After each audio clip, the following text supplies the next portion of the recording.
As many of you know, the NBA All-Star teams can be quite inaccurate. For many reasons actually. First of all, the fan voters are delusional. If you don't believe me, remember that these are the same fans that tried to make Zaza Pachulia an All-Star. The media voters are also very biased as well. I mean, the media is your number one source for Kyrie slander, so you would understand why Kyrie came 4th in media ranking. Looking at the All-Star team this year, for the most part it's been pretty accurate. There's literally only 10 players on each team, but nonetheless, I have found a couple of mistakes made by the voters. So here are a few things that I would have changed to this year's All-Star roster. And before I begin, I want to make sure that all of you guys are subscribed. Got some very interesting videos coming up, like why the Sacramento Kings are the next dynasty, and also Kyle Lowry trade destination. So yeah, that's really exciting stuff right there, and I promise you do not want to miss a beat. Alright, now that that's all out of the way, let's begin. Okay, I might get some hate for saying this, but I'm gonna say it anyway. LeBron James should not have been the captain for the West. I'm sure most of you know this, but the player that gets appointed captain is the one that gets the most votes in total. So which player gets it every single year? Lo and behold, NBA's golden boy LeBron James. He's literally been a captain every single year since the captain has existed, for obvious reasons, one being his name is the world-renowned LeBron James, and I'll admit, most of those years LeBron most definitely deserves to be captain. This year was not that year though. He's still been playing great, but it should have been Nikola Jokic. Y'all may disagree, but I'm gonna give you several reasons as to why it should have been the Joker. For starters, LeBron openly despised the 2021 All-Star game. He even went to Twitter to convey his utter distaste in playing a single exhibition game for the fans. He even told reporters, and I quote, "I have zero energy and zero excitement about an All-Star game this year." So yeah, just from that quote, I would have thought LeBron could have lost some votes on the ballot. I understand that the Lakers have a much better record than the Nuggets, but come on now. Nikola Jokic is literally doing everything for the Nuggets. Jamal Murray was very cold at the beginning of the season. He's only starting to heat up now, but again, hasn't really produced much, if anything. I could say the same thing for Porter Jr. and Will Barton. Now you look at Bron's team, he's got AD, a generational power forward. He's got Kuzma, he's got Schroeder. And also I want to add that the Lakers' record without Anthony Davis is only 5 wins and 5 losses. It's not very good. Those were all games they should have won, by the way. Couple that with the fact that Jokic is literally having an MVP year, averaging a stat line that we have never seen before from a big man. Nikola Jokic is the undeniable top center in the West, and it is not even close, man. I already said this before, Braun is definitely going to pick up a lot of votes, but when you all submit your All-Star ballots, how are you not including Nikola Jokic in the front court position? You're literally delusional if you put Gobert or Anthony Towns or even Anthony Davis over Jokic. The Joker is also averaging more points, more rebounds, and more assists than King James himself, but again, absolutely no hate to LeBron. He's still a great player this year, and the All-Star captain will probably go to him for as long as he's in the NBA.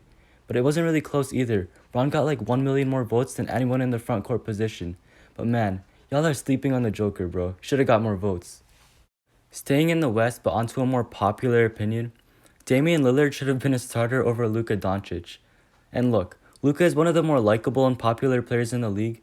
Such a young player doing great things for his age, but let's not discredit what Lillard has done. Damian Lillard is literally the only reason why Portland is this good. The Trailblazers are 18-13 and currently hold a 5th seed in the West, while the Mavericks have a losing record and are slowly drifting further and further away from a playoff spot. To add on to that, Lillard has literally had to carry his team on his back, with CJ McCollum and Yusuf Nurkic both injured. Here's the catch though, Luka is averaging a better stat line in all statistical categories, are slightly better than Lillard's, so to me it could have really went both ways for that final starting guard position. So yeah, I'm gonna have to go with Dame on this one, just because of how much he's carrying that team on his back. And I know a lot of people will agree with me, but whatever, man. It is tough choosing between Luka and Lillard. Both are fun and great, entertaining players to watch. So yeah, I could have definitely went both ways. But again, I'm gonna have to go with Logo Lillard. And now we're in the East, and I'm gonna have to go Trae Young over Simmons. And I just want to say, can you believe that someone averaging 27 points and 9 assists wasn't an All-Star this year? Yeah, that's right. Trae Young somehow didn't make the team after being an All-Star last year. And this is one of the biggest snubs this year for sure. And it gets even worse when you realize somehow Ben Simmons made the team over him. This is absurd. For the season so far, Simmons is averaging 16, 8, and 8, while Young is averaging 27 points, 4 rebounds, and 9 assists. Now I know what y'all are saying. Simmons is one of the best defenders in the league, while Trae is one of the worst. Yes, I agree with that, but this is not defensive teams. This is not defensive player of the year. Let's keep it real. Nobody really cares about defense in the All-Star game, and it never really matters, and it never will. All-Star game is for entertainment, and Trae Young is one of the most entertaining and fun players to watch with his logo shots and amazing dimes. And I know y'all are mentioning the fact that the 76ers are first in the East while the Hawks are 11th, Let's be honest though, Ben Simmons is not the first option on that team. That would be a guy named Joel Embiid, and he's actually an MVP candidate this year. Meanwhile, Trae Young is literally doing everything he can to keep his weaker Atlanta Hawks in playoff contention. So yeah, I'm gonna have to go with him over Ben. I mean, way more entertaining player to watch. You can never go wrong with his half-court shots, and that's really what the All-Star game is about. Alright, that just about wraps up the video. I know it was kind of short, and I did want to make it a bit longer. However, Domantas Sabonis and Devin Booker were both added onto the teams kind of late as injury reserves. And obviously, I wanted to include them into the video, say they were all-star snubs, and I couldn't do that anymore because they were on the team. Other than that, the fans just did an amazing job voting this year. It was honestly so hard to make this video because I couldn't find any mistakes on the roster because the fans just didn't make any mistakes to begin with. And yeah, that's pretty much it. Thank you for watching. I hope you enjoyed the video. Please like, subscribe, and share, and comment or boost the video, or honestly just do whatever you want. And yeah, hope you all have an amazing day.